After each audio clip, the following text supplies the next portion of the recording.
आप रहा ही नहीं, क्योंकि आप है तो वह नहीं, वह है तो आप नहीं।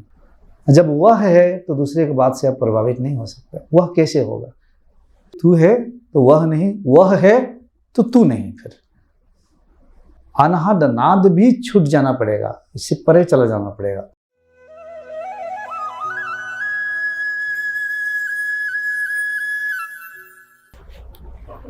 प्रणाम गुरुवर।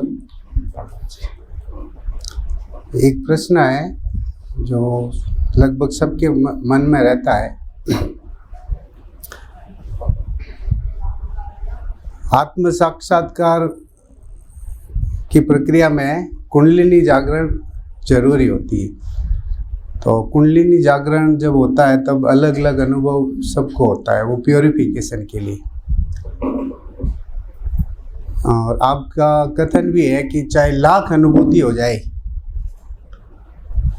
इस प्योरिफिकेशन की प्रक्रिया में चाहे लाख अनुभूति हो जाए, लेकिन अगर काम क्रोध मद लोभ मोह और छल द्वेष कपट पाखंड अगर नहीं जाता है तो वो कोई काम का नहीं है।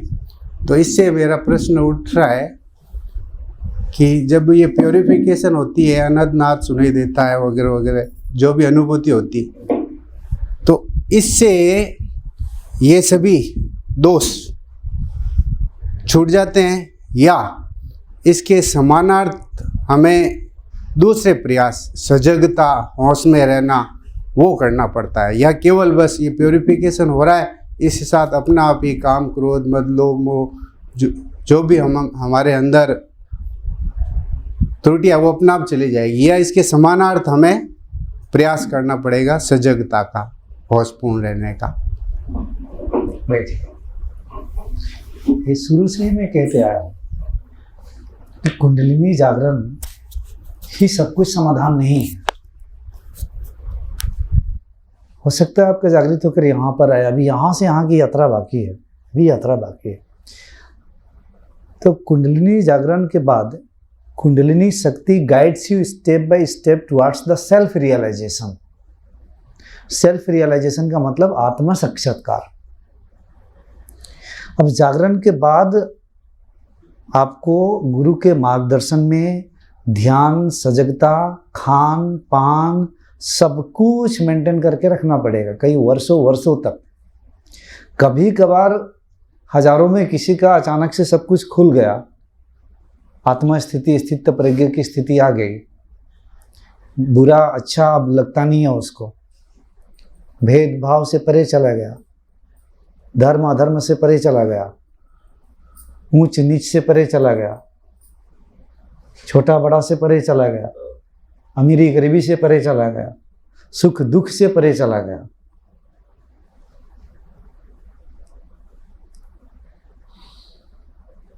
कभी कभार हो जाता, नहीं तो आपको निरंतर साधना, जब तक विकार आ रहा है, जब तक चीजें परेशान कर रही है, जब तक दूसरे के बातों से आप परेशान हो जाएंगे।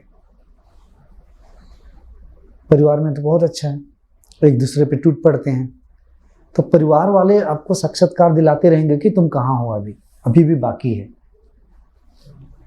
तो इसके बाद यात्रा जो है फास्ट चलती है और पूरी तरह से हमारे अंदर के चित्त की वृत्तियों को पूरी निरोध होना पड़ेगा। सत्य रजस तमस नामक तीनों वृत्तियां निरोध होकर हम केवल्य की अवस्था तक, पतंजलि या महावीर जो कहते हैं वहां तक, जो केवल्य का मतलब केवल बस वही है। ठीक है, तो ये ध्यान में रखना है। बाकी समष्टि जगत में तो विकार सदा से है और रहेगा ही, क्योंकि प्रकृति है। समष्टि जगत में भी परमात्मा रहते हुए भी वो नहीं है, रहते हुए भी नहीं है, इस अर्थ में कि आप उसको देख नहीं पाएंगे। इसमें आपको कह दिया जाएगा कि इसमें भी परमात्मा है, तो आप कहाँ देख पाएंगे, इसको तोड़ फाड़ के फेंक देंगे।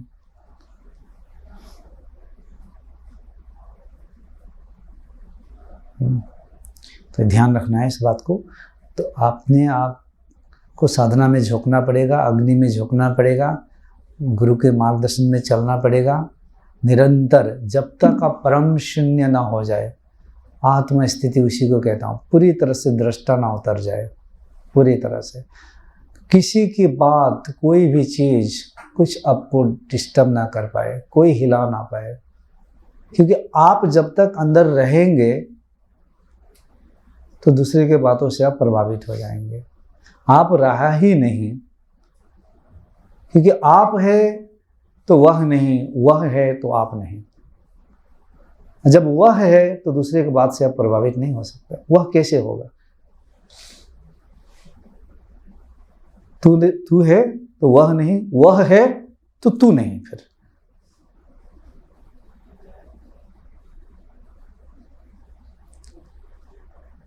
तो चलते रहना पड़ेगा। अनहद नाद भी छूट जाना पड़ेगा, इससे परे चला जाना पड़ेगा।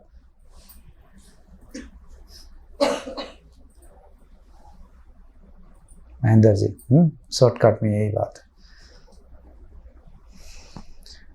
ठीक है कुछ छोटा सा प्रश्न और नहीं, प्रश्न तो छोटा बड़ा नहीं होता, प्रश्न होता है। समय का अस्तित्व है क्या?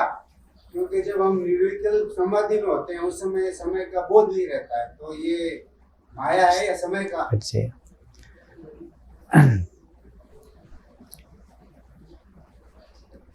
ब्रह्म की जो स्थिति है समय रहित है, लेकिन जब सगुण ब्रह्म की बात करेंगे, सृष्टि की बात करेंगे, क्रिएशन की बात करेंगे, तो समय से ही शुरू होता है।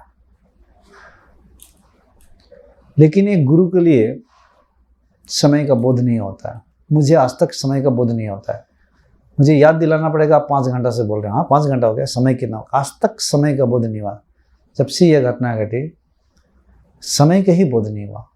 हालांकि समाधि में हमें आप 8 घंटे से, 10 घंटा से, 20 घंटा से कितने, वो भी पता नहीं चलता है, और बाद में आंखें खुले हुए भी पता नहीं चलता है।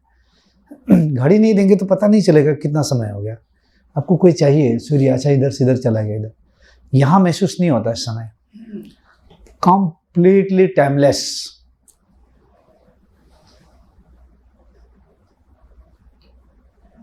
नहीं तो समय तो दौड़ाएगा ना आपको, कब होगा, कैसे होगा, इंतजार करने में।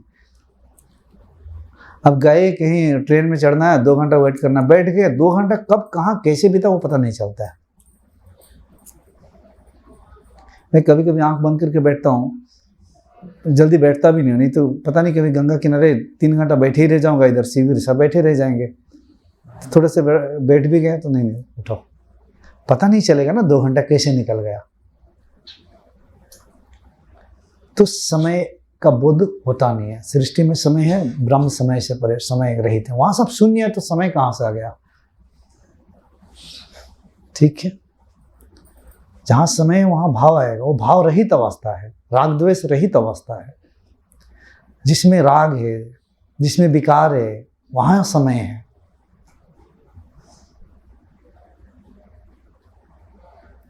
ठीक है।